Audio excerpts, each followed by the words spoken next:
Hi friends, వర్షం స్కూల్లో MTS exam competition జరిగింది. ఆ ఎగ్జామ్ లో వర్షం అయితే సెలెక్ట్ అయ్యాడు. సెకండ్ లెవెల్ ఎగ్జామ్ రాసేందుకు ధనలక్ష్మీపురంలోని శ్రీ చైతన్య స్కూల్ కి అయితే తీసుకుని వెళ్తున్నాం. మేమైతే కొంచెం లేట్ గా బయలుదేరాం, కానీ టయానికైతే స్కూల్ కాడికి అయితే వచ్చేసాం. వర్షం గాడు ఆగకుండా హడావిడిగా లోపలికైతే వెళ్తున్నాడు. వాటితో పాటు వాళ్ళ ఫ్రెండ్స్ ఎవరైనా వచ్చారేమో అని అదే పనిగా చూస్తూ ఉన్నాడు. ఇక్కడ చూడండి మీరు, ఎంత మంది పిల్లలైతే వచ్చారు వాళ్ళ పేరెంట్స్ తో కలిసి. వర్షం అయితే ఎగ్జామ్ కోసం లోపలికి వెళ్ళాడు. మొత్తం గంట సేపు అయితే జరుగుతుంది. ఇంకా టైం ఉందని చెప్పేసి టిఫిన్ కోసం బయటకైతే వచ్చామండి.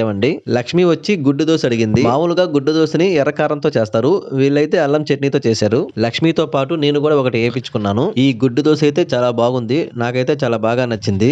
మొదటిసారి ఈ కాంబినేషన్ లో తినడం చాలా బాగుంది. మొత్తానికి టిఫిన్ కంప్లీట్ చేసుకొని స్కూల్ లోపలికైతే వచ్చామండి. ఈ క్యాంపస్ చూడండి ఎంత పెద్దదో. 2 బిల్డింగ్ల మధ్య ఖాళీ స్థలం కూడా చాలా బాగుంది. పక్కనే ఇంకో బిల్డింగ్ కూడా సేమ్ ఇదే విధంగా ఉంది. మొత్తానికి వర్షన్ అయితే ఎగ్జామ్ కంప్లీట్ చేసుకొని ఇప్పుడే బయటకైతే వచ్చాడు. వాడి మొహంలో కొంచెం హడావిడైతే కనపడుతూ ఉంది. ఎగ్జామ్ బాగా రాశాడో బాగా రాయలేదని నాకు కూడా కొంచెం టెన్షన్ గా ఉంది, కానీ ఎగ్జామ్ అయితే చాలా బాగా రాశాడంట. ఎగ్జామ్ బాగా రాశారని చెప్పి స్వీట్ షాప్ లో డోనట్ కోనియమని చెప్పి అడిగిండు. ఫస్ట్ టైం అండి ఈ విధంగా వాడిని బయటకు తీసుకురావడం ఎగ్జామ్ కోసం. వీడియో కానీ నచ్చితే లైక్ చేయండి. మరిన్ని వీడియోస్ కోసం ఆ ఛానల్ చూస్తూ ఉండండి. Bye friends.